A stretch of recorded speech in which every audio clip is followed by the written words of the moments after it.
All right, back at it. Part two. So if you clicked on this first, there's one before this, so you need to go back to part one.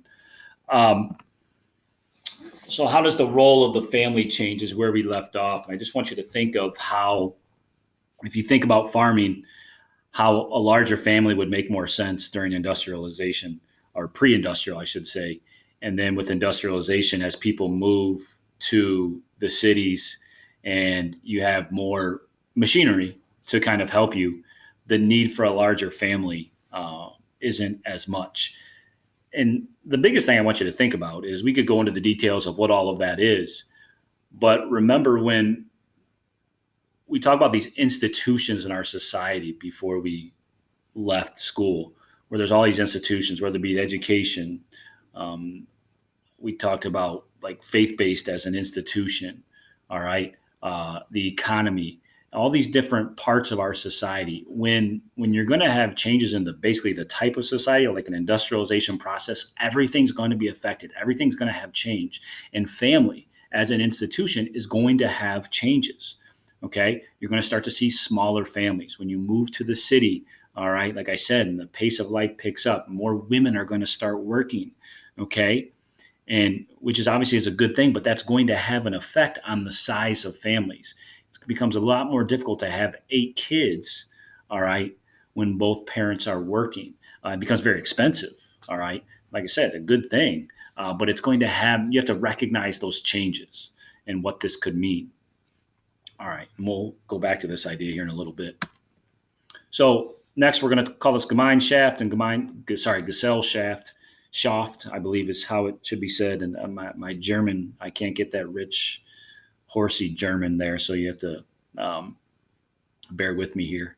So first one, pre-industrial society. So pre-industrial society, before industrialization. So before we're even talking about, so going back to using animals to plow the fields. There's this idea, a lot of it being based on tradition, kinship, close social ties. You have smaller communities there. Okay, you just think about time frame. You're not traveling as far. You're not driving. You're not doing these things. So this sense of community, whether it be from your neighbors to being at home and these close personal ties, while industrialization comes in, you're going to have weaker family ties. Competition's going to pick up. All right, and impersonal social relationships. All right, just think about that. The pace of life, all right, as that picks up with industrialization, what that means for personal relationships. Just think of our post industrial. Think about what everybody complains about all the time, everybody being on their phone, everybody doing this.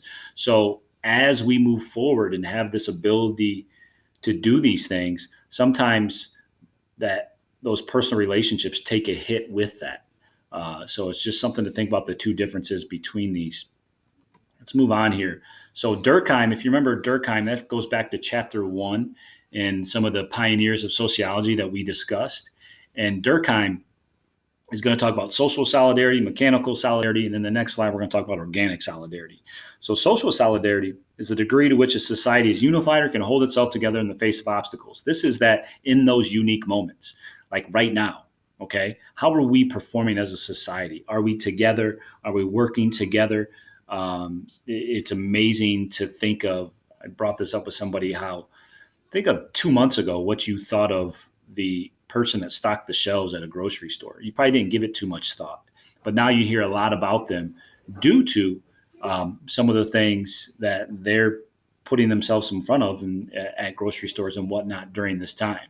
Okay, so it makes you think. So how does society change when we have these obstacles?